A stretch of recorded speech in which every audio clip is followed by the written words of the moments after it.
India ஒரு தேசம் அல்ல, மொழி ஒரு தேசம், மலையாளம் ஒரு தேசம், கன்னடம் ஒரு தேசம், தமிழ் ஒரு தேசம். இந்த தேசங்களின் தொகுப்பு தான் இந்திய துணைக்கண்டம். எனவே எங்களுக்கு மாநில சுயாட்சி வேண்டும் என்று டெல்லியினுடைய கதவை தட்டி அவர்கள் கண்கை திறந்து வைத்தது கலைஞருடைய மை. என்ன பிரச்சனைனா, இவ்வளவு பெருமை உள்ள சட்டமன்றத்தில், இவ்வளவு பெருமை உள்ள தமிழ்நாட்டில் இப்ப அன்பு மொழி தெரியும், கருணை மொழி தெரியும், அமைதி மொழி தெரியும். கோவம் வருமா வராதா? 20 நிமிஷத்துக்கு மேல 25 நிமிஷத்துக்கு மேல கேட்கிற சக்தி நம்ம ஆண்களுக்கு இல்ல. பேசி பேசி வளர்ந்த சட்டமன்றத்தில் பேசாமலேயே ஒரு முதலமைச்சர் வந்து விட்டதால் நீங்க எல்லாம் அதுக்கு அடிமையாகி இவ்வளவு நேரம் ஏன் பேசுறீங்கன்னு கேட்டுருவீங்களோன்னு எங்களுக்கு பயமா இருக்கு.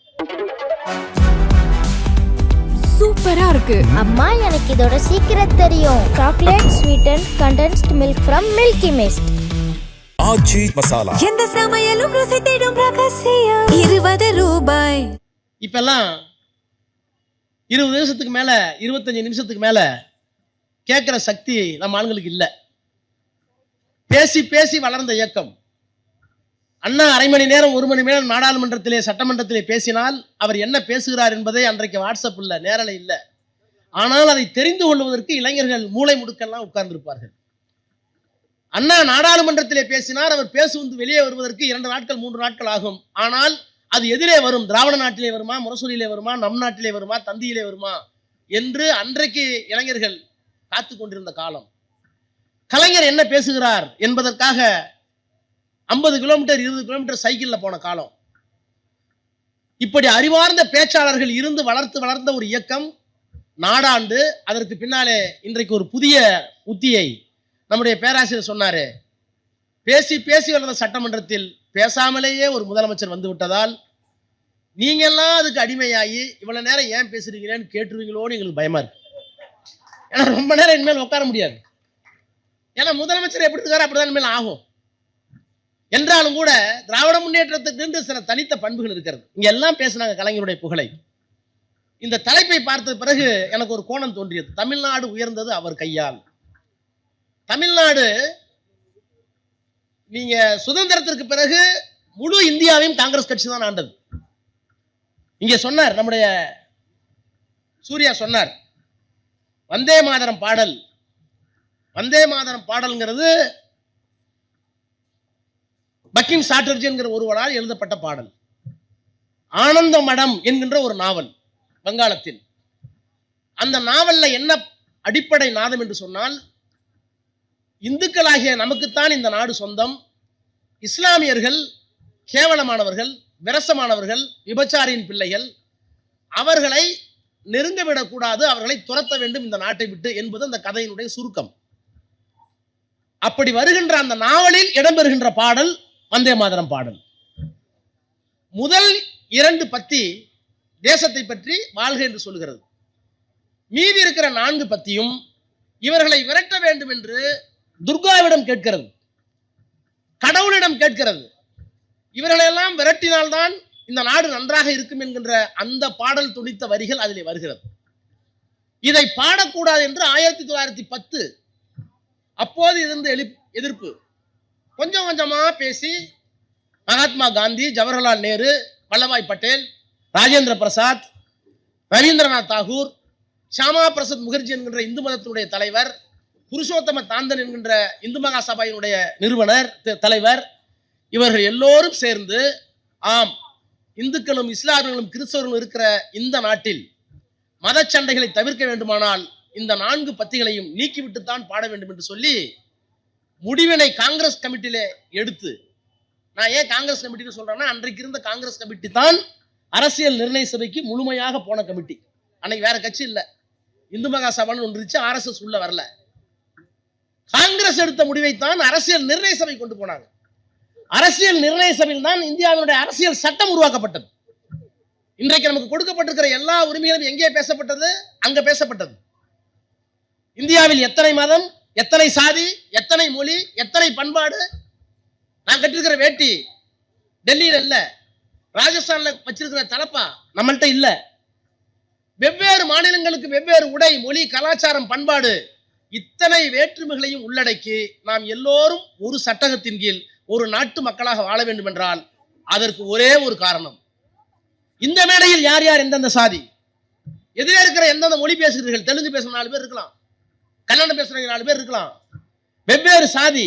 ஆனால் இவ்வளவு அமைதியாக 2 மணி நேரம் இந்த கூட்டம் நடைபெறுகிறது என்றால் அதற்கு காரணம் அரசியல் சட்டம், அரசியல் சட்டம், அரசியல் சட்டம்.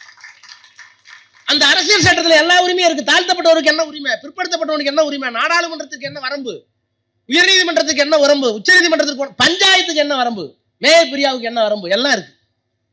இத்தனையும் 3 ஆண்டு காலம் உட்கார்ந்து எழுதுனாங்க அரசியல் நிர்ணய சபையில. அந்த அரசியல் நிர்ணய சபையில் வந்தே மாதரம் பாடல் முழுமையாக பாடக்கூடாது, 2 வரிகள் தான் பாட வேண்டும் என்று சொல்லி முடிவெடுத்தார்கள். அது அரசியல் நிர்ணய சபையிலேயே 24 ஜனவரி 1950 எடுத்தது. 1950 ஜனவரி மாதம் 29ஆம் தேதி ஜனகணமான பாடல் தேசிய கீதத்திற்கு இணையாக தேசிய பாடலாக இந்த பாடலுக்கு உரிமை வழங்கலாம், தகுதி வழங்கலாம். எங்க முடிவெடுத்தாங்க? அரசியல் நிர்ணய சபையில. எத்தனை பத்திக்கு? 2 பத்திக்கு கொடுத்தது மட்டுமல்ல, அரசியல் நிர்ணய சபையை தொடக்க காலத்தில் இந்த 2 சென்ஸை தான் பாடியிருக்காங்க. எல்லா சட்டத்தையும் எழுதி முடித்து விட்டு கடைசி நாள் இருக்குல்ல, இந்த நாள் தான். இந்த 24/1/1950 தான் இதுக்கு ஸ்டேட்டஸ் கொடுக்குறாங்க. வந்தே மாதரம் தேசிய பாடல், ஜனகணமன தேசிய கீதம், ஒன்னு நேஷனல் ஆந்தம், இன்னொன்னு நேஷனல் சாங். இதை கொடுத்து விட்டு அங்கே பாடப்பட்டது யாருன்னா, பாடப்பட்டது எதுன்னா 2 சென்ஸா தான். ஆனா இதே தேதியை போட்டு சட்டம் கொண்டு வருகிறார்கள். 24/1/1950 ஜனகணமன பாடலுக்கு இணையாக தேசிய பாடல் வந்தே மாதரமும் அரசியல் நிர்ணய சபையால் ஒப்புக்கொள்ளப்பட்டதால் அதை கட்டாயமாக பாட வேண்டும். பாடாவிட்டால் 2 ஆண்டு சிறை தண்டனை. சட்டம் வருது. முழுசா பாடணும்னு நான் அன்று இரவு படித்தேன். அரசியல் சட்டத்தில் எங்கே சொல்ல, நிர்ணய சபையில் எங்கே சொல்லப்பட்டிருக்கு? ஒருவேளை எல்லா சென்ஸும் பாடணும்னு சொல்லியிருக்காங்க. அப்பதான் கண்டுபிடிச்சேன், இல்லை, அங்கே பாடப்பட்டது முதல் 2 சரணங்கள் தான். அதில் எந்த மத வேற்றுமையும் துவேஷமும் இல்லை. அது மட்டும்தான் அனுமதிக்கப்பட்டது. அது மட்டும்தான் அரசியல் நிர்ணய சபையில் ஏற்றுக்கொள்ளப்பட்டது. அரசியல் நிர்ணய சபையில் ஏற்றுக்கொள்ளப்படாத 4 பத்திகளை ஏற்றுக்கொள்ளதாக பொய் சொல்லி மோசடி சொல்லி அந்த சட்டத்தை கொண்டு வந்தார்கள். அன்று இரவே நான் ஒரு திருத்தத்தை கொடுத்தேன். என்ன திருத்தம்? வந்தே மாதரம் பாடுறதுல எங்களுக்கு ஆட்சேபம் இல்லை. ஆனால் அரசியல் நிர்ணய சபையில் என்ன பாடினார்களோ, எதை தவிர்த்தார்களோ அதை மட்டும்தான் பாட வேண்டும் திருத்தம் கொடுத்தேன். பிஜேபி எதிர்பார்க்கல, பதறி போனார்கள். அப்படியா என்று அவர்களே தேடினார்கள். தெரிந்து கொண்டதற்கு பிறகு ஆகா திமுக கண்டுபிடித்து விட்டது என்று அன்றைக்கு அஜெண்டாவிலே இல்லை. அந்த பில்லை கொண்டு வர வேண்டிய அவசியமே இல்லை. 3 மணிக்கு கொண்டு வந்து என்ன கூப்பிட்டு உங்க அமெண்ட்மெண்ட் என்னன்னு சொல்லுங்கன்னாங்க. நான் சொன்னேன், 24/1/1950 இந்த பாடலை முழுசா ஏத்துக்கிட்டது 2 பத்தி தான்.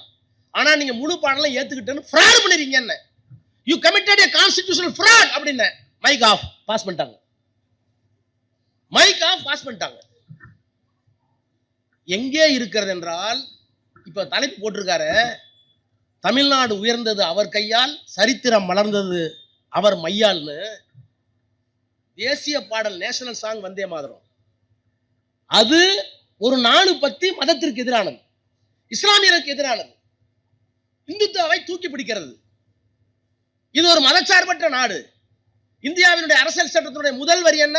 We the people of India having solemnly resolved to constitute India into a sovereign, secular, socialistic democratic.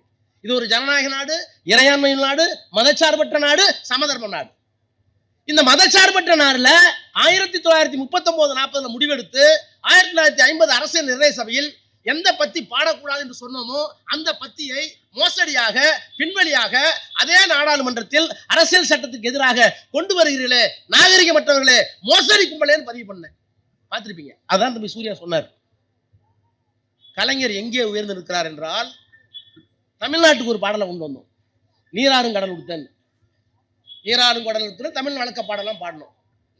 அதுல ஒரு வரி வருது இடையில, கன்னடமும் கலிதெலுங்கும் கவின் மலையாளமும் தாயே தமிழே உன் உதிரத்தே உதித்தெழுந்தே ஒன்று பல ஆயிடினும் ஆரியம்போல் உலக வழக்கு அழிந்து ஒளிந்து சிதையாகும் சீரிழமை. என்ன? தாயே தமிழே, உன்னிட்ட தான் கன்னடம் வந்துச்சு, மலையாளம் வந்துச்சு, துளு வந்துச்சு, இத்தனை மொழிகள் வந்தாலும் நீ ஆரியம்போல், ஆரியம்னா சமஸ்கிருதம், சமஸ்கிருதத்தை போல ஒளிஞ்சிடல, அழிஞ்சிடல. சமஸ்கிருதமும் ஒரு மூத்த மொழி தான், ஆனால் அழிந்து போன மொழி. அதை போல நீ செத்து போகாமல் எத்தனை மொழிகள் உன் இடத்திலிருந்து கிளைத்தாலும் நீ இன்னும் ஜீவிதமாக வாழ்ந்து கொண்டிருக்கிறாய். தாயே வணக்கம். இதுதான் பாட்டு. வந்தே மாதரம் மாதிரி இந்த பாட்டு கொண்டு வந்தார் கலைஞர் தமிழ்நாட்டுக்கு. அப்ப சொன்னாரு, நம்ம தமிழ் தாயை வாழ்த்துறோம், அதுல ஏன் இன்னொரு மொழி செத்து போச்சுன்னு சொல்லணும்? நமக்கு பிடிக்காத மொழி இது. ஆரியம் போல் வளக உலக்கழிந்து சமஸ்கிருதம் செத்து போச்சுன்னா இங்க இருக்கிற பிராமணர்களுக்கு கோபம் வரும், வடவர்களுக்கு கோபம் வரும். அவர்கள் மனதை ஏன் புண்படுத்தணும்? நமக்கு தமிழ் வாழ்ந்தா போதும், இன்னொரு மொழி செத்தா என்ன என்று அந்த 2-3 வரிகளை எடுத்து விட்டுத்தான் நமக்கு தமிழ் வணக்க பாடலை தந்தார் கலைஞர். தமிழ்நாட்டில் இன்றைக்கு தெலுங்கு பேசுகிறவர்கள் இருக்கிறார்கள், கன்னடம் பேசுகிறவர்கள் இருக்கிறார்கள், இஸ்லாமியர் இருக்கிறார்கள், கிறிஸ்துவர் இருக்கிறார்கள். எல்லோரும் நீராறும் கடலத்த பாடலுக்கு எழுந்து நிற்கிறோமே. ஒரு முறை சட்டமன்றத்தில் பேசுச்சு அந்த அம்மா. தமிழுக்கு என்ன செய்தார்? சங்கத்தமிழ், தொல்காப்பியம் எல்லாம் காப்பி அடித்தார் கலைஞர். தமிழுக்கு ஊருக்கு என்ன சம்பந்தம்? நான் அன்னைக்கு சாயங்காலம் பொதுக்கூட்டத்தில் பேசினேன். முதலமைச்சர் அவர்களே, நீராறும் கடல் போடுறாங்களே அரசு நிகழ்ச்சியில, பாடல் போடுகிற போதெல்லாம் உங்களுடைய கனத்த சரீரம் எழுந்து நின்று வணக்கம் வைக்கிறது, அது தமிழுக்கு மட்டுமல்ல, என் தலைவர் கலைஞருக்கு தான் வணக்கம் வைக்கிறது இல்லை. இது கலைஞர் கேட்டு நல்லாதாப்பா பேசின, அது ஏன் கனத்த சரீரம்னு சொல்றது, ஏன் உனக்குன்னாரு. அதை கூட விட மாட்டாரு சேர் பாபு, அதை ஏன்ப்பா சொல்றேன்னாரு. அது மாதிரி நாங்கள் நல்லதே பேசிட்டு வந்தாலும் அது ஒரு சின்னூண்டு நாகரிக குறைபாடு இருக்குன்னு கருதினாருன்னா அது எங்களுக்கு குட்டு உண்டு. அப்படி இருந்த சட்டமன்றத்தில் எங்க உங்க அப்பாவை காணும்? காமராஜர் தோற்று விட்டார். பல பிரதமர்களை உருவாக்கியவர். 9 ஆண்டு காலம் சிறையில் இருந்தார் சுதந்திரத்துக்காக. இந்தியாவினுடைய பிரதமர்களை, குடியரசுத் தலைவரை உருவாக்குவதில் ஒரு தமிழன், வேட்டி கட்டிய தமிழன் நின்றான்.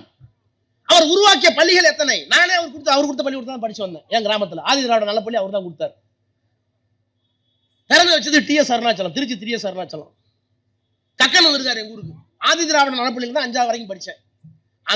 அந்த பள்ளிக்கூடத்தில் படிச்சுட்டு தான் நாடாளுமன்றத்தில் இந்த வீடு வெளுக்கிறோம் நாங்களும். காரணம் என்ன? யார் காரணம்? பெரியார், அண்ணா, அம்பேத்கர், கலைஞர். நீ தானே காரணம்.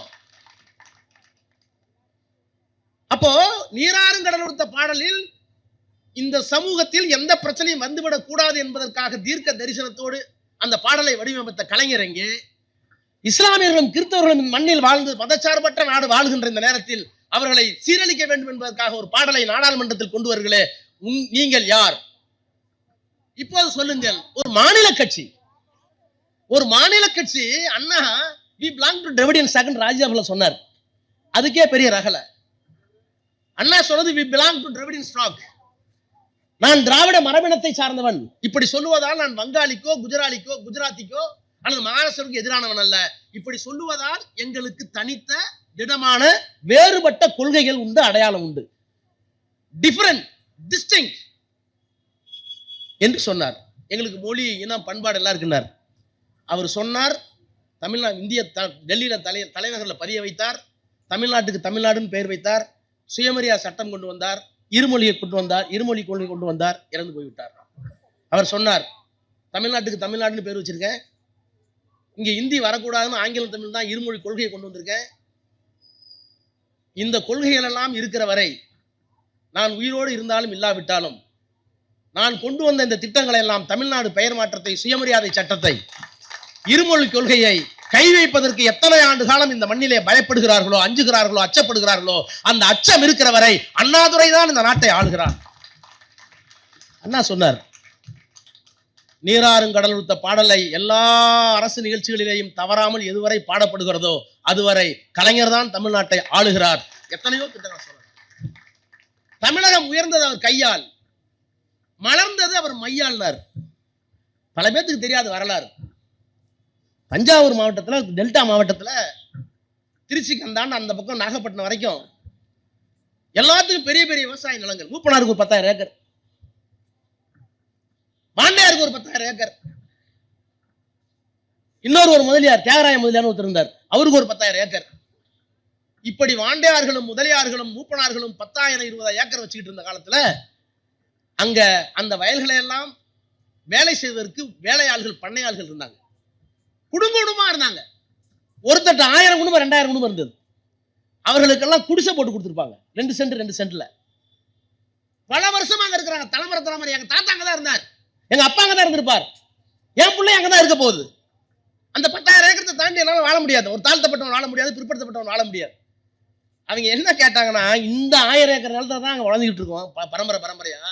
நாங்கள் குடியிருக்கிற இந்த மனை இருக்குல்ல, அந்த மனையை மட்டும் எங்களுக்கு குடிங்கன்னு கேட்டாங்க. குடியிருக்கிற மனையை கேளுங்க, இங்கதான் எங்க தாத்தா செத்தான், எங்க பாட்டை செத்தான், உங்க நிலத்துல தான் பாடுபட்டான், நானும் பாடுபட போறேன், என் பிள்ளையும் பாடுபட போகுது, வெறும் 2 சென்ட் ஒரு பட்டா கொடுங்கய்யா, சாகும்போது பணத்தை பட்டாவில் போடுறோம். நாங்கள் பெரிய போராட்டம். மணலி கந்தசாமின்னு ஒரு மிகப்பெரிய காங்கிரஸ் கட்சி கம்யூனிஸ்ட் கட்சி தலைவர், அவருக்கு பெரிய வரலாறு இருக்கு. எவ்வளவு பெரிய தியாகின்னு சொன்னீங்கன்னா நீங்களாம் நேரம் இல்லை, முடி செலுத்து போகும். ஐயாவுக்கு தெரியும் எவ்வளவு பெரிய வரலாறுன்னு. அவரு தலைமறைவா இருக்காரு, அரசாங்கத்துக்கு எதிராக போராடி தலைமறைவா இருக்காரு, ஓராண்டு காலம் தலைமறைவா இருக்காரு. அவருடைய துணைவியார் 6 மாத கர்ப்பிணி. 6 மாத கர்ப்பிணி. போலீஸ் போய் கேட்டாங்க, உங்க பூசை எவ்வளவு நாளாச்சு வந்துன்னு. அவர் 1 வருஷம் மேல ஆச்சு. வயிற்றுல குழந்தை 6 மாசம். அது யாரு? எப்படி இல்லாம போகணும்? யாரு சொன்ன உனக்கு? வயிற்றுல குழந்தை வரதுக்கு புருஷன் மட்டும் தான் காரணமா இருக்கணும். போட வெளியே போலீஸ்காரன். உத்தமி, நெறி உள்ளவன். அவர் வந்துட்டு போறார் வீட்டுக்கு தலைமறைவா இருக்கார். கண்டுபிடிக்க முடியல போலீஸால. தான் கணவன் கொண்ட கொள்கை தோற்று போய்விடக் கூடாது, அவனை காட்டிக் கொடுக்க கூடாது, அதற்காக என்னுடைய வாழ்க்கை பால்பட்டாலும் பரவாயில்லை, என்னுடைய பெயருக்கு களங்கம் வந்தாலும் பரவாயில்லை, என் கொள்கை களங்கப்படக்கூடாது, கணவனுடைய கொள்கை என்பதற்காக நிறைந்த நீதிமன்றத்திலே பொய் சொன்னவன் மணலி கந்தசாமி. அந்த மணலி கந்தசாமி போராடி கிடைக்கல. கலைஞர் முதலமைச்சராக வந்தார். கேட்டார், சட்டமன்றத்தில் கேட்டார், பல தரமா கேட்கிறையா, ஒரு 2 சென்ட் நிலம் கொடுங்கன்னு கேட்டார். கலைஞர் உத்தரவு போட்டார். அந்த தேதியில எத்தனை குடும்பங்கள் எந்தெந்த இடத்தில் இருக்கிறதோ அவர்கள் எல்லோருக்கும் பட்டா வழங்கப்படும். ஒத்துக்கலன்னா அந்த அரசாங்கத்தை நான் கையப்படுத்துவோம். மூப்பனார் ஒத்துக்கலையா, வாண்டையார் ஒத்துக்கலையா, நிலத்தையே கையப்படுத்துவார். அப்பதான் மணலி கந்தசாமி சட்டமன்றத்திலே பதிவு செய்தார். எத்தனையோ சொட்டு ரத்தத்தை கம்யூனிஸ்ட் கட்சி இழந்தது இந்த மக்களுக்காக. எத்தனையோ சொட்டு ரத்தங்களை காலங்காலமாக ரத்தத்தை இழந்தது. ஆனால் ஒரு சொட்டு பேனாமையால், உங்கள் பேனாமையால் இத்தனை குடும்பங்களை வாழ வைத்தீர்கள், கலைஞருக்கு நன்றினார். அததான் சேகர் பாபு சொல்றார், தமிழ்நாடு உயர்ந்தது அவர் மையால். அப்படியே கோயம்புத்தூருக்கு போங்க. கோயம்புத்தூர்ல எல்லாம் டெக்ஸ்டைல்ஸ் தான், இப்பதான் குறைஞ்சு போச்சாங்க. எல்லாம் பெரிய பெரிய ஜவுளி ஆலைகள், நூற்பாலைகள் தான். அதிலே வேலை செய்திருந்தார்கள். அவர்களுக்கு பணி நிரந்தரம் கிடையாது. தாத்தா வேலை பார்த்துருப்பாரு, சம்பளம் கொடுப்பாங்க, சோறு தின்னு அப்படி செத்துப்போம். பணி நிரந்தரமும் கிடையாது, ஊதிய உயர்வும் கிடையாது. எங்களுக்கு பணி உயர்வு வேண்டும், நிரந்தரம் வேண்டும், ஊதிய உயர்வு வேண்டும். போராடினார். அங்க ரமணின்னு ஒரு கம்யூனிஸ்ட் எம்எல்ஏ இருந்தார், சிபிஎம். போராடி எல்லாம் சோஞ்சிட்டாங்க. பல பேர் சிலைக்கு போனாங்க, பல பேர் செத்து போயிட்டாங்க, கடைசி வரைக்கும் கிடைக்கல. கலைஞர் முதலமைச்சர், ரமணி வந்தார். போராடி பார்த்து விட்டோம். நீங்க சொல்லிருக்கீங்க பெரியாரை சந்திக்காவிட்டால் நானும் கம்யூனிஸ்ட் தான் சொன்னீங்களே. நான் கம்யூனிஸ்ட்காரன் கேட்கல, எனக்கு வழி எனக்கு தெரியும், வாங்க எங்க ஊருக்கு. கலைஞர் பார்த்தார், எல்லாத்தையும் கூப்பிட்டு பேச்சுவார்த்தை நடத்தினார். முதலாளிங்க படியில ஒரே ஒரு அறிவிப்பு, அடுத்த 48 மணி நேரத்தில் அவர்களுக்கு ஊதிய உயர்வும் பணி நிரந்தரம் வழங்காவிட்டால் உங்களுடைய அனைத்து 100 ஆலைகளையும் தமிழ்நாடு அரசு ஏற்கும். சாயங்காலம் எல்லாம் கையெழுத்து போட்டாங்க. அப்ப அவர் சொன்னார், போராட்டங்களால் செய்ய முடியாததை, சிறையிறப்பும் போராட்டத்தால் செய்ய முடியாததை உங்கள் ஒரு துளி மையால் எங்களுக்கு வாழ்க்கை கொடுத்தீர்களே, கலைஞர் வாழ்க. அந்த மைதான் பெரியார் இன்னைக்கு குறை சொல்கிறார்களே. பெரியார் வேணுமான கேட்கறதுக்கு ஆள் வந்துட்டாங்களே, கொள்கை தலைவர்களாங்களே. அந்த பெரியாரை, அண்ணாவை உயிர்ப்பிக்க ஒவ்வொரு முறையும் உயிர்ப்பித்து அவங்க மறந்து போவாங்கன்னு சொல்லல, நான் மறந்துவிடக் கூடாது என்பதற்காக பல திட்டங்களை கொண்டு வந்தவர் கலைஞர். அண்ணா மறுமலர்ச்சி திட்டம், ஒரு சமத்துவபுரம் திட்டம். இப்ப நான் எங்க ஊர்ல இருந்து வந்திருக்கேன். நான் ஒன்றிய அமைச்சர் தானே, 6 தடவை எம்பி தானே, என்னட்டு எல்லா காரும் இருக்குல்ல. ஊர்ல இருக்க எல்லா பணக்காரனும் பெரிய காரம் தான் போறான்ல, அந்த மாதிரி நானும் காரில் போறேன்ல. ஆனா எங்க கிராமத்துல சாதி ஒழிஞ்சு போச்சா? சாப்பிட்டுக்கலாம், தொட்டுக்கலாம் சேகர் பாபு. ஆனா அங்க எப்படி இருக்கு? தெருவா தான் இருக்கு. ஒவ்வொரு கிராமமும், அதான் அம்பேத்கர் சொன்னார், every village is a working unit of Hindu religion. கிராமத்துல ஒவ்வொரு கிராமமும் இந்து மதத்தை தூக்கி பிடிக்குது. ஏன் காரணம்? இந்து மதங்கிறது என்ன? ஜாதி தொகுப்பு, அசார்ட்மெண்ட் ஆஃப் காஸ்ட். ஜாதி எடுத்துட்டா மதம் இருக்காது. இப்ப நீங்க மதம் மாறுறாங்கிறீங்கல்ல, நான் ஒரு முஸ்லீமை கூட்டு வரேன் உங்க மதத்துக்கு, என்னட்ட ரெடியா இருக்கிறான். ஒரு முஸ்லீமும் உங்க மதத்துக்கு கூட்டு என் மதத்துக்கு கூட்டு வரேன், உங்க மதம் என்ன கோச்சுவாங்க, ராஜா மத விரோதின்றான். ராஜா எந்த மதத்தில் சொல்லுகிறார்களோ அந்த மதத்திற்கு ஒரு முஸ்லீமை கூட்டிட்டு வரேன், நீ ஏத்துக்குவீங்களா? என்ன பிரச்சனைனா அவனை எந்த ஜாதியில் வைப்பீங்க? ஒருத்தன் இந்துன்னு உள்ள வந்தானே எந்த ஜாதியில் வைப்பீங்க? ஏனென்றால் சாதி இல்லாமல் ஒரு இந்து இருக்க முடியாது, சாதி இல்லாமல் ஒரு முஸ்லீம் இருக்கலாம், சாதி இல்லாமல் ஒரு கிறிஸ்தவம் இருக்கலாம், ஆனால் சாதி இல்லாமல் இந்து இருக்க முடியாது என்பதால் இன்னொரு மதத்திலிருந்து உள்ள வர முடியாது. ஏன் அப்படி இருக்குன்னா ஒவ்வொரு கிராமமும் செட்டியார் தெரு, வன்னியர் தெரு, நாயுடு தெரு, பரத்தெரு, பள்ளத்தெரு, சக்கிலி தெரு வந்து கிடக்கு. யார் எந்த உயரத்துக்கும் போலாம். ஆர்.கே. நாராயணன், K.R. நாராயணன் இந்தியாவினுடைய குடியரசுத் தலைவர், அவர் கிராமத்தில் அவர் வீடு தலித் தெருவில் தான் இருக்கு. இது இன்றைக்கு மாத்தல, பெரியார் மாறணும்னு நினைச்சார், மாற்ற முடியல. ஆனால் கலைஞருக்கு அது தோணுச்சு. சாதி எல்லாம் ஒழிஞ்சு சென்னையில் ஒழிஞ்சிருச்சு இல்ல. இந்த ஊர்ல ஜாதி பார்த்தா வீடு வாங்குறீங்க, பணம் இருந்தா போதும் இல்ல, 10 கோடி பணம் இருந்தா சென்னையில் அண்ணா சாலையில் வீடு வாங்கலாம். ஆனா எங்க ஊர்ல வாங்க முடியாது, கிராமத்தில் வாங்க முடியாது, தெருவு மாதிரி வாங்க முடியாது. நீ எதா இருந்தாலும் இந்த தெருக்குள்ள வராதம்மா. அப்ப சாதியை எங்கே உடைக்க வேண்டும்?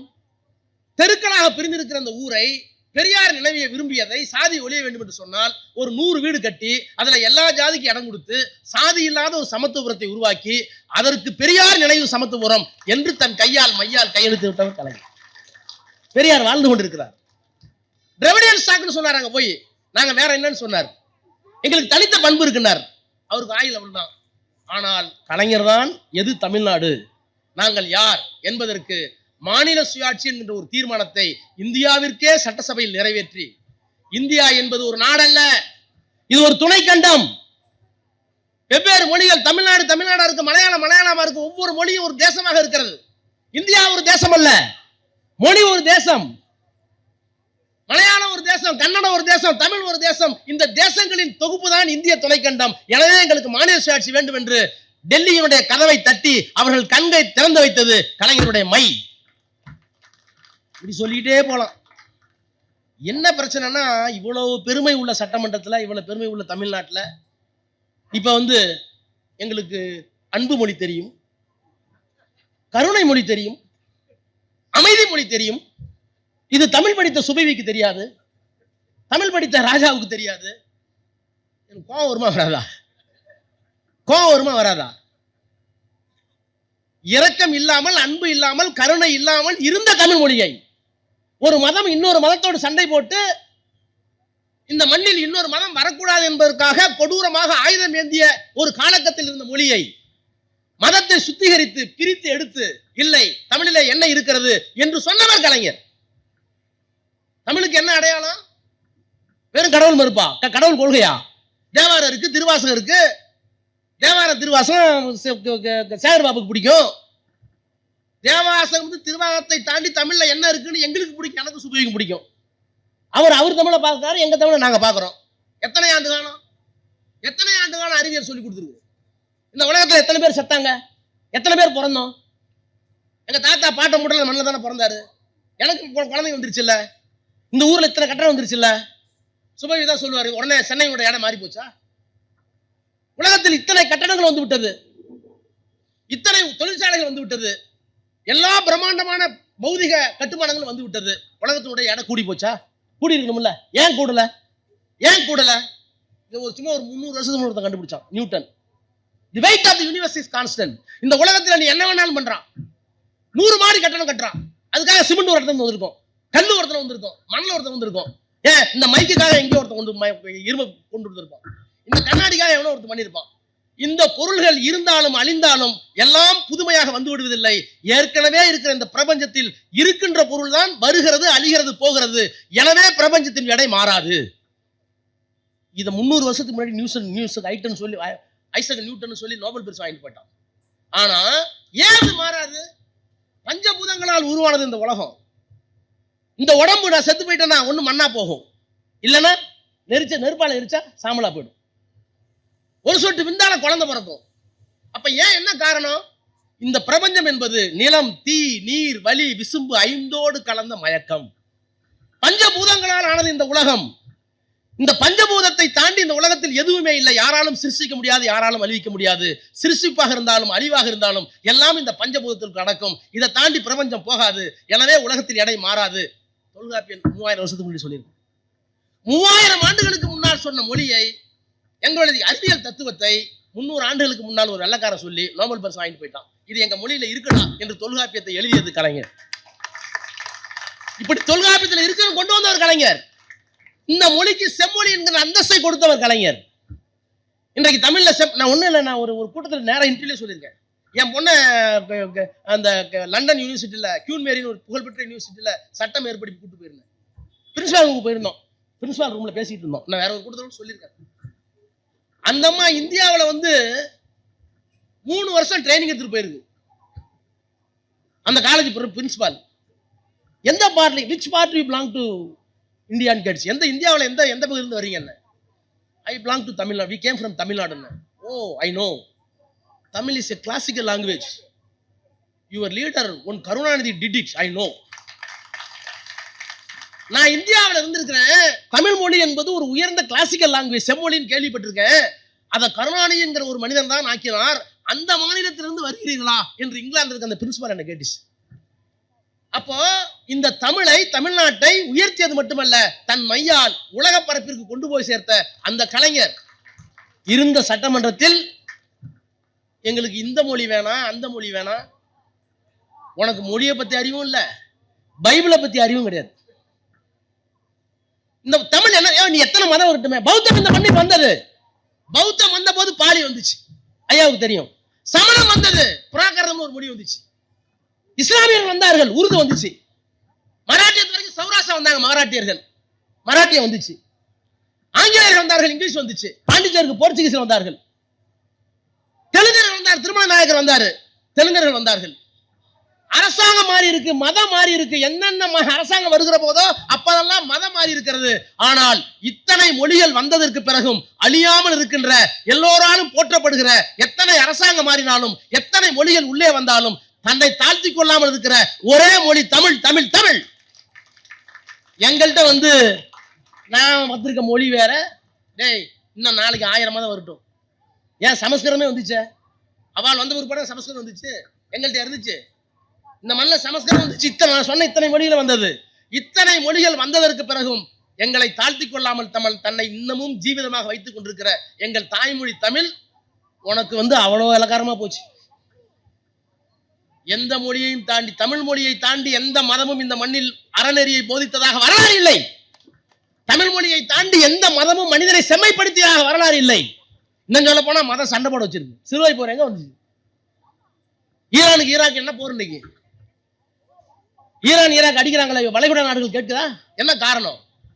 ஆக மதத்தை தாண்டி, சாதியை தாண்டி, இங்க இருக்கிற எல்லா கூறுகளையும் தாண்டி மொழிதான் எங்களை இணைத்தது. அதை வாழ வைத்த பெருமை கலைஞருக்கு உண்டு. வாழ்வித்துக் கொண்டிருக்கிற பெருமை உண்டு. என்ன பிரச்சனை? நீங்க உறுதி எடுத்துக்கணும். ஒரு அளவும் தெரிய மாட்டேங்குது. எது யாருக்கு? ஏங்க இன்னைக்கு ஒரு கொலை நடந்திருக்கேன்னு கேட்கறாங்க. அட்மினிஸ்ட்ரேட்டிவா கேள்வி கேளுங்க, பொலிட்டிக்கலா என்கிட்ட கேட்காதீங்க. ஒரு அமைச்சர், எங்க கொலை நடந்திருக்கு, அது அட்மினிஸ்ட்ரேட்டிவ். எனக்கு புதுசா இருக்கு. ஏன்னா ஒரு கொலை நடந்திருக்கு, ஒரு அமைச்சரை கேட்டா அந்த பொண்ணு சொல்லுது அட்மினிஸ்ட்ரேட்டிவா கேளுங்க, பொலிட்டிக்கலா கேட்டவனே ஆள்தான். ஏன்னா செத்து போனதுல அட்மினிஸ்ட்ரேட்டிவ் வேற, பொலிட்டிக்கல் வரையா? இப்படி லூசுங்களா இருப்பீங்களா? ஏன்னா ஒட்டுமொத்த லூசுங்களா சேர்ந்தா சண்டை மட்டத்துக்கு போனீங்க, கேட்க மாட்டானா? எனவேதான் சொல்லுகிறேன், அறிவார்ந்த ஒரு இயக்கத்தை கட்டமைத்த பெருமை அண்ணாவுக்கும் பெரியாருக்கும் கலைஞருக்கும் உண்டு. அதை காப்பாற்றிக் கொண்டிருக்கிற பெருமை இந்த முத்துவேல் கருணாநிதி ஸ்டாலின் மகத்தாருக்கு உண்டு. ஒன்னு சொல்லட்டுமா? எங்க கலைஞர் பிள்ளைங்கிற நிறுத்தார் சொல்லட்டுமா? இப்ப கேட்கிறானே, டீலிமிட்டேஷன்ல திமுக நிலைப்பாடு என்ன? எங்களை கேட்கறான். எங்க ஊர்ல ஒரு பழமொழி இருக்கு, 8 புள்ள பெத்தவளுக்கு தலைச்சம்புள்ள பெத்தவன் மருத்துவம் பார்த்தாங்க. 8 புள்ள பெத்தவளுக்கு தலைச்சம்புள்ள பெத்த மருத்துவம் பார்த்தாலாமா? டேய், எங்க டீலிமிட்டேஷன் யாருன்னு தெரியுமா? டீலிமிட்டேஷன்னா தொகுதி மறுவரைவுக்காக தமிழ்நாட்டில் இருக்கிற 40 தொகுதிகள், பாண்டிச்சேரி சேர்த்த தொகுதிகளை மறுசீரமைப்பு பண்ணும்போது மக்கள் தொகை அடிப்படையில் நீங்க செய்தால் உத்தரப்பிரதேசத்துக்கு எண்ணிக்கை நிறைய போகும். நாங்க குடும்ப கட்டுப்பாடு பண்ணிக்கிட்டோம். ஒரு புள்ள ஒரு பொண்ணு வச்சுக்கிட்டோம். ஆனா அவன் 7 புள்ள வரவாதன்னு பெற்றுட்டு இருக்கான். அவனுக்கு நாடாளுமன்ற உறுப்பினர்களுடைய எண்ணிக்கை கூட எங்களுக்கு குறையும். இதை தெளிவுபடுத்த வேண்டும். மக்கள் தொகை அடிப்படையில் தான் எம்பின்னு சொன்னா தமிழ்நாடு பாதிக்கும். எங்களுக்கு நம்பர் குறைஞ்சிரும். எங்களுக்கு நம்பர் குறைஞ்சிட்டா நீ எதுவும் தரமாட்ட பார்லிமெண்ட்ல, எங்களுக்கு சக்தி எல்லாம் போயிடும். இதற்காக 5 மாநிலத்தினுடைய முதலமைச்சர்களை கூட்டிட்டு வந்து அதுக்கு ஒரு எதிர்ப்பு மாநாடு போட்டு இந்த தொகுதி மறுவரை தவறு என்று தீர்மானம் போட்ட ஒரே மாநில கட்சி, அரசியல் கட்சி முத்துவேல் கருணாநிதி ஸ்டாலின் தலைமை கட்சி தான். இன்னொன்னு சொல்லட்டுமா, தேஜஸ்வி யாதவ் பீகார் மாநிலத்துடைய எதிர்க்கட்சி தலைவர், அவர் மேட்டுப்பாளையத்துக்கு வந்தார் பிரச்சாரத்துக்கு. நம்ம தலைவரும் கலந்துக்கிட்டார். அப்ப அவர் முதலமைச்சர். அவர் பிரச்சாரம் பண்ணிட்டு என் தொகுதியில் நேர்களில் பேசிட்டு கடைசியா சொன்னார், ஸ்டாலின் எல்லாம் செய்யறாரு, ஹி இஸ் மை பிரதர், அவர் தான் திரும்ப முதலமைச்சர் வருவாருன்னு நம்புறேன், நீங்க பாத்துங்கன்னு சொல்லிட்டு ஒன்னு சொல்றேன், இந்த மனிதரை தமிழ்நாட்டு தலைவராக மட்டும் எண்ணாதீர்கள். எங்களுக்கெல்லாம் தொகுதி மறுவரை பத்தி ஒண்ணுமே தெரியல. நாங்கெல்லாம் மக்கள் தொகை அடிப்படையில் பீகாருக்கும் கூட வரும், உத்தரப்பிரதேசம் கூட வரும், எல்லாத்துக்கும் கூட வரும். ஆனால் அப்படி கூட வந்தால் அதனுடைய பாதிப்பு பின்னாளில் என்னவாக இருக்கும், எப்படி அதை பிஜேபி பயன்படுத்தி கொள்ளும்?